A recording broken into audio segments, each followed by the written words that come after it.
Hello and welcome to Comic Culture. I'm Terrence Dollard, a professor in the Department of Mass Communication at the University of North Carolina at Pembroke. My guest today is Roland Mann. He is a former editor at Malibu and Marvel Comics. Roland, welcome to Comic Culture. Thank you. Glad to be here. So let's talk a little bit about your career as an editor. You were at Malibu Comics, which for a time in the 90s was one of the biggest and brightest stars in the publishing world. So I'm wondering when you joined Malibu and what books you might have been working on.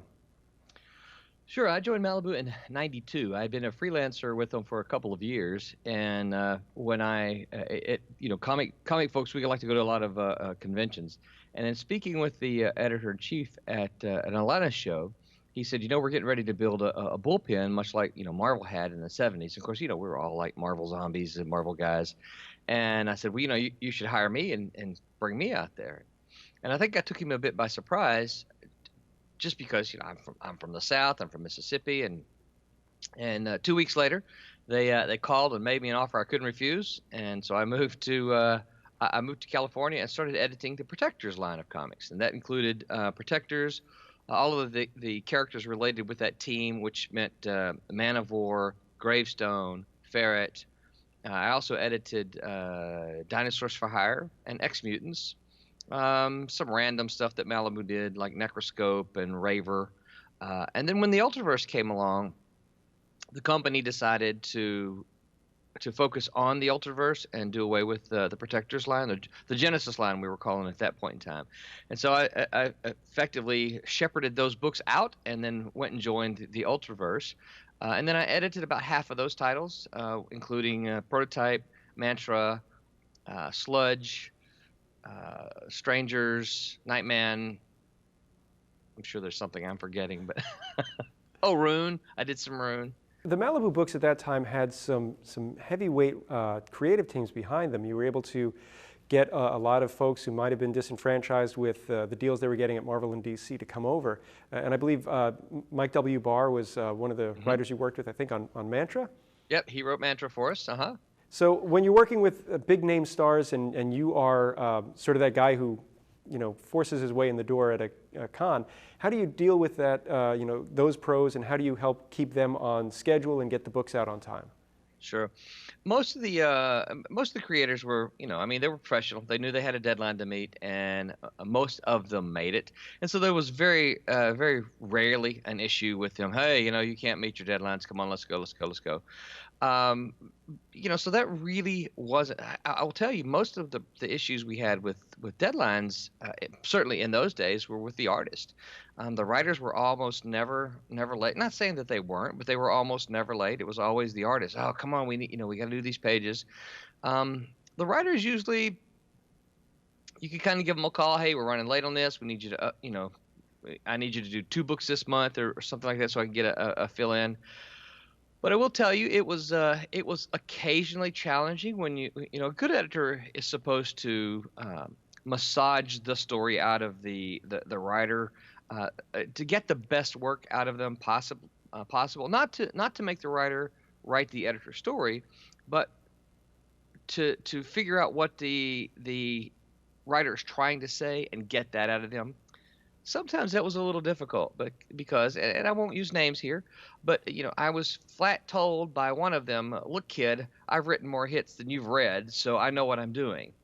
So yeah, sometimes it was a little challenging, but like I said, for the most part, these guys, they were professional. They knew what they were doing.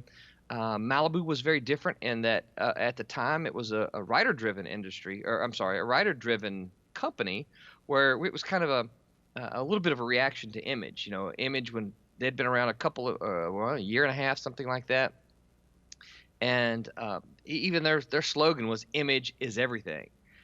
And so the Ultraverse kind of came around as a hey, we're going to be substance over image. Yeah, it was a tiny little dig, but Malibu was one of the companies that brought in a new look to the comics, because from what I understand, you were using more of the computer coloring to give the books a different look. But at the same time, you're also very, I guess, continuity conscious. Everything in that universe seemed to be connected. And I'm wondering, as an editor, how you had to deal with other folks in the organization to make sure that what you're doing in one of your books matches up with something that another editor might be covering in one of his or her books. Oh yeah, we had regular meetings. In fact, the Ultraverse editors, we met once a week. Um, uh, we had a regular meeting, and we went over a list of stuff. We also had frequent, and I don't remember if we. It's been so many years ago. I don't remember if there was some sort of scheduled frequency to it, but we frequently met with the writers collectively and said, hey. Here's kind of what's going on in this title. What are you doing in this title? What are you doing in this title? So that everything could kind of gel together. It was a very close knit kind of group. Yes, very much so. And now you talked about the bullpen philosophy. Hmm.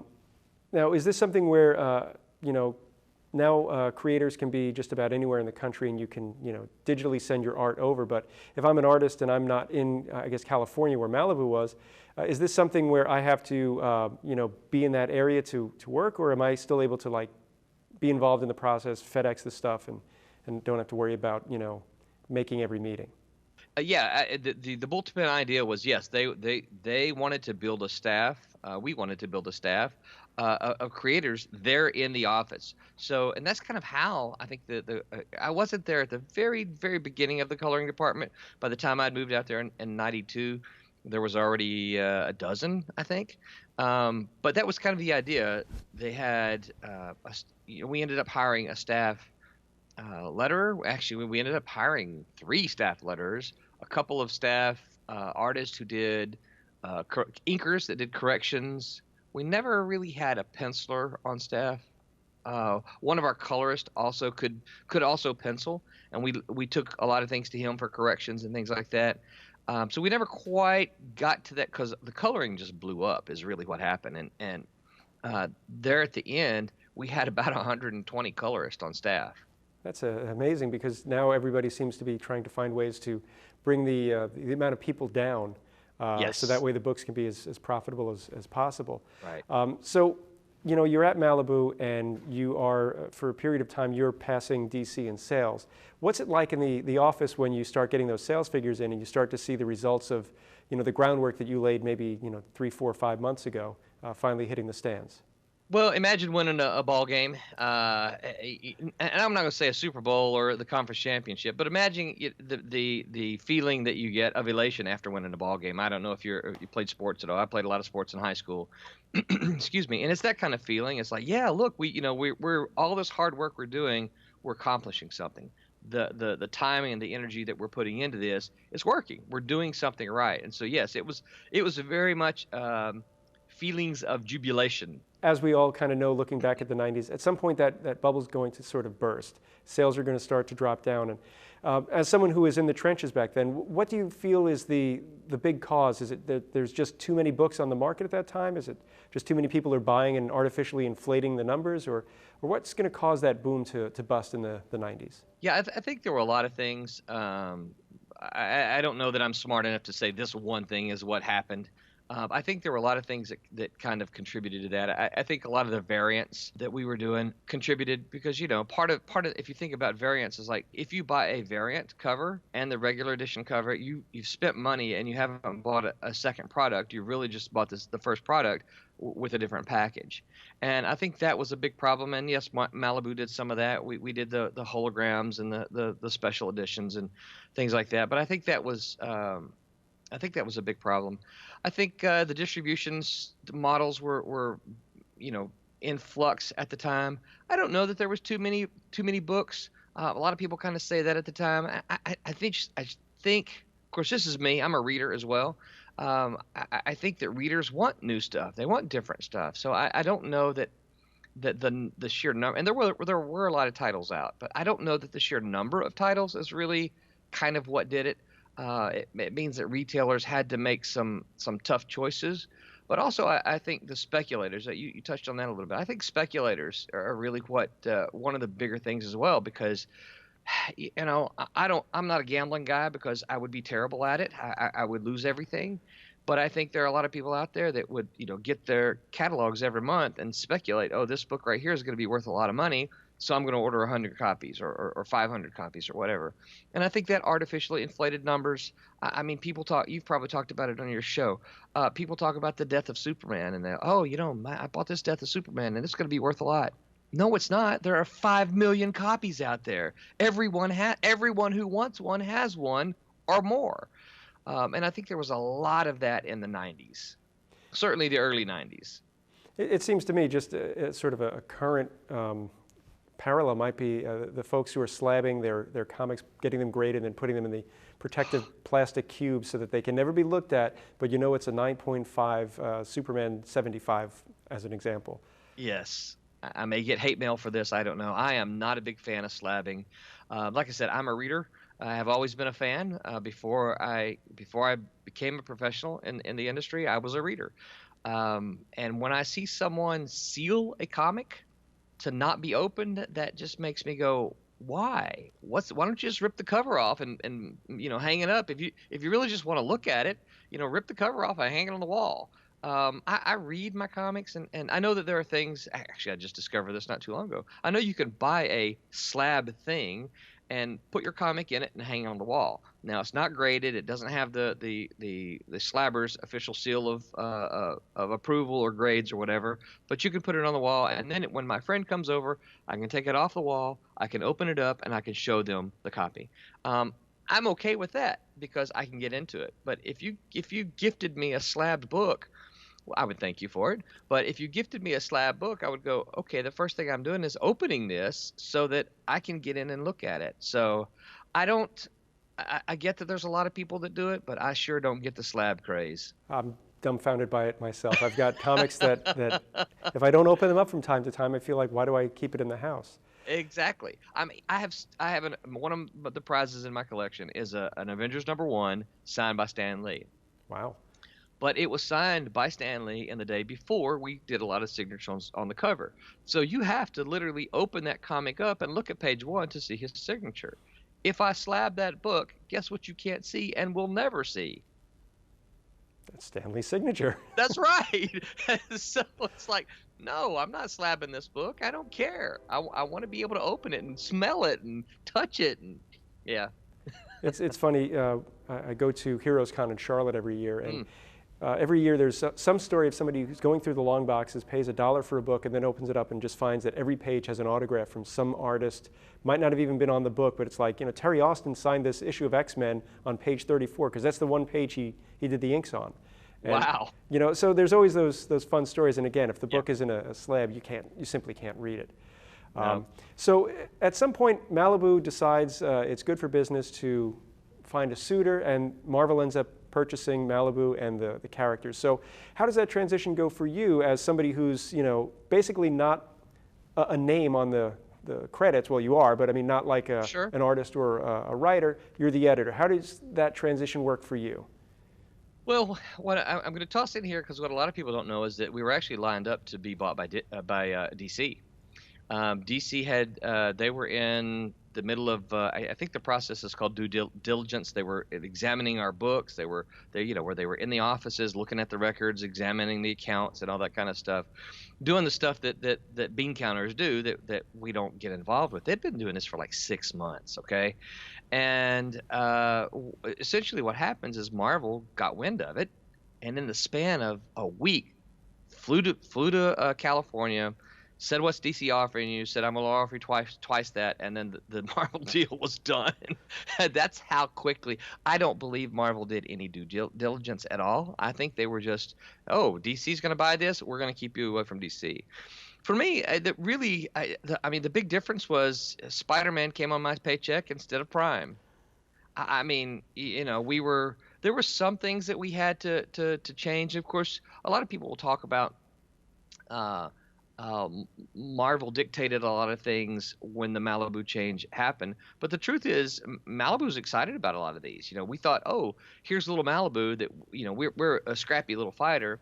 And if we can get the muscle of Marvel behind us, we can get a lot more people to see our books. Because part of our problem was, as Malibu, is that, there are Marvel and DC's on. They won't look at a book if it's not Marvel and DC. You know this is true, right? Mm-hmm. I mean, thankfully, in this day and age, independent comics are growing. but there's still a lot of that out there today. If it's not a Marvel or DC book, retailers won't order. So we were very excited. We're like, yes, we're going to have the muscle of Marvel behind us, and now more people will see our books, and we're very excited. The other thing that probably didn't get talked about a lot is that one of the things Marvel wanted to do at the time is that they said, we want you to take our C tier characters that we're really having a problem doing something with, and we want you to put the Malibu spin on them. Now, you got to kind of keep the dates in mind, but some of those characters included Thor, Submariner. We actually got Black Knight. We got Adam Warlock. The two biggest ones I can remember that we didn't get were Thor and Submariner. We ended up, of course, with Loki as one of our villains. Briefly, it was one of our crossover stories, and Loki went to the Ultraverse and then briefly zapped back over to Marvel. So we were kind of excited about that. We were excited to get to have some, I don't know, some legitimacy, maybe folks to actually pay attention to us instead of going, oh yeah, you're Malibu. And But so for me, I mean, it really, not that big a deal. I was going to say, I mean, at some point, though, these Malibu characters are going to sort of fade away, and I don't know exactly at what point, your involvement with Marvel ends, if you ever left Malibu and were maybe, editing one of their Marvel Universe books, or how that all goes around. But I'm imagining it was somewhere in the same time frame that you are leaving Marvel and the Malibu characters are sort of fading into the background.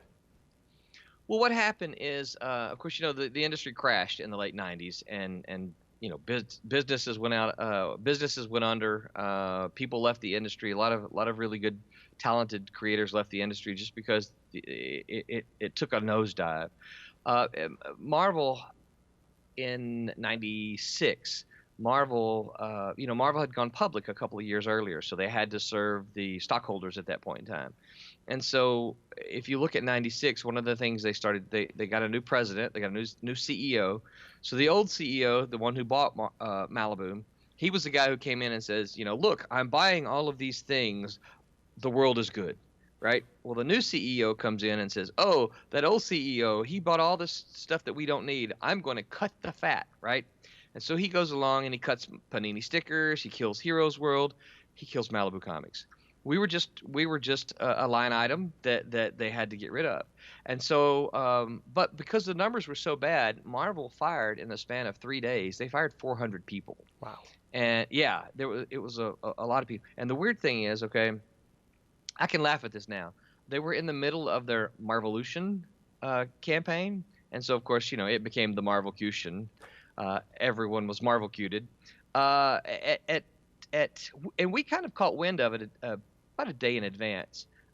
We started getting calls from freelancers. Hey, did you hear this Marvel editor was gone? No, we didn't know that. And literally all day long, we were getting calls that Marvel was firing people left and right.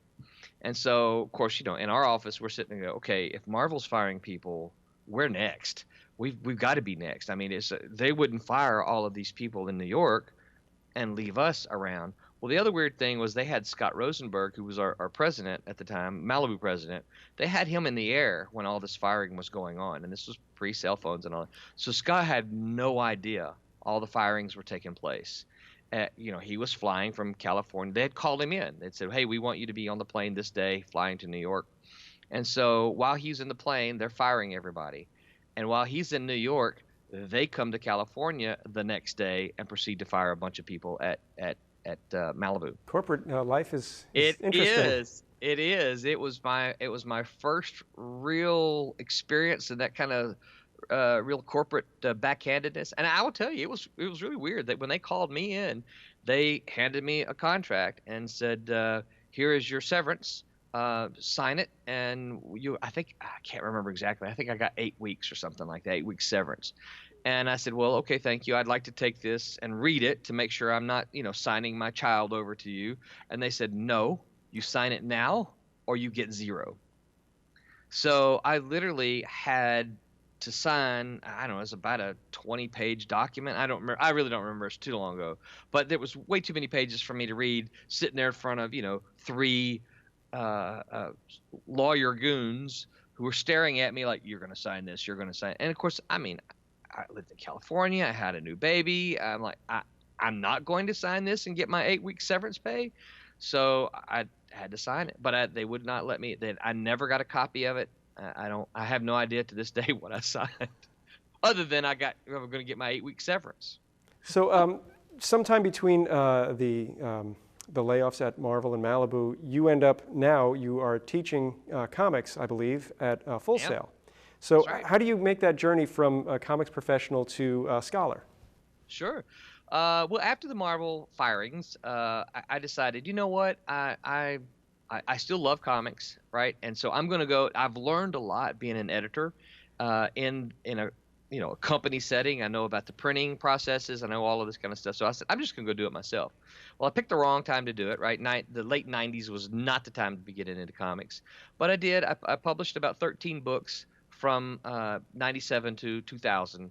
And then I just decided, I lost a lot of money. I've lost way too much money. Comics are dying. We all kind of, maybe not everybody, but a bunch of us thought comics were on the way out. And so I said, well, I'm going to get me a second career. So I went back to school, earned a degree, and in 2003, I started teaching at the university. They wouldn't let me teach creative writing. Some reason a career in comics did not count for anything amongst the academicians that I was dealing with at the time. So ultimately, I was teaching, but ultimately I said, I really would like to teach creative writing. So I went back and earned an MFA, and then shortly after, I got the job here at Full Sail. And believe it or not, they actually hired me because of my comic background. So that feels kind of nice. So when you're teaching, how do you I'm a student, I'm coming to you, I have this idea for a comic. How do you help me figure things out so that when I am there, not only do I learn, but I also feel like I can step out into that professional world? I know that's a big subject, but it is. I can give you. I think I can give you the short answer. So the good news for me is, by the time students get to me, they're senior level, right? So I don't get any freshmen, any sophomore. So that means for me, students that have had all of these earlier courses, talking about the structure of story. So when I talk about inciting incident or things like that, they don't have to go, what? What do you mean by inciting it? They know, right? They know what I'm talking about. And so what I try to do is say, okay, you know how to build a story now. So let's talk about how to make it work with a comic format. One of my biggest challenges is trying to teach students that, because many of them want to do a film and television and things like that. And so one of my biggest challenges is trying to let them know, or trying to teach them that the pictures in comics don't move. And so you can't describe, in this panel, character does this, this, and that. I'm like, no. You can only do one thing in that panel. What is it? And so one of the toughest things is for them to decide what's the important action to show in this panel. But I also go through with them, and that's part of the class. But I also go through with them how to write solicitation copy, how to what to expect in a contract. Now we don't talk deep contract stuff, but I'm like, in comics, what can you expect if you pitch your series to a publisher? What's normal? What are the warning signs? So they kind of go in prepared, and I tell them, look, I don't care what you sign, as long as you know what you're signing. If you sign, an agreement that strongly favors the publisher and you know what you're doing, I'm okay with that. But don't come to me a year later and say, "Oh, I signed a contract and I really didn't know what I was doing." That's unacceptable to me, right? So yeah, I take them through the basically from the first steps of creating the concept, how to work with an artist, how to communicate with the artist. That's one of my strong focuses, is because writers don't often know exactly what to write for an artist. I have a small little lettering component. A lot of writers are lettering their own comics today, and it also gets them into some software that they wouldn't normally use. That's usually always a fun component for me. And then from that point forward, it's okay. Now that you've got your book, what do you do with it? Let's figure out how to get it to the market. So. One of the things that I know from working on a comic in my spare time is that lettering is really tough. I talked to Taylor Esposito recently, who showed me how important a letterer is. So sometimes a writer has a million things they want to put in that one panel, but I guess lettering themselves kind of gives them a sense of what will fit and work with the art. It does. It does. And one of the assignments I do is I give them some artwork. Well, I give them high res scans of artwork, all permission of the artist. They don't know what they are. 99% of the times they don't know what they are because I've asked a lot of my independent friends, "Hey, give me 3 pages," And so their task is to script and letter it. And so they actually letter the pages that they've scripted, so they know, oh crap, I can't get this many words on there, or I'm covering up the faces here. And I always tell them, oh no, that's a big no. Artists don't like you to cover up their precious artwork, right? And when I say precious, I don't mean like, oh, it's precious. I mean like the vital stuff in the panel, right? You can't cover up a character's face with a balloon. You could, like, if my panel, I don't know if anybody can see me or not, but if I'm in a comic panel, you don't put the balloon here, you put it here, right? So that it doesn't cover up vital. Vital's probably a better word. If I'm interested in learning more about where you teach, how can potential students find out about that? Yep, I teach at Full Sail University, and it's so easy to find. Just go to your Google and type in Full Sail University, and it will pop up, and they'll probably show you all kinds of awards that many of our students have won. Like I said, mostly in film and television and that sort of thing. We haven't had any award winners come out of the creative writing department yet. We're working on it. Well, Roland, but yes. You can also find me at www.rolandmann.me. All right, well, thank you so much, Roland, for taking time out and talking to us about your career and what you're doing now. I'd like to thank you at home for watching Comic Culture. We will see you again soon.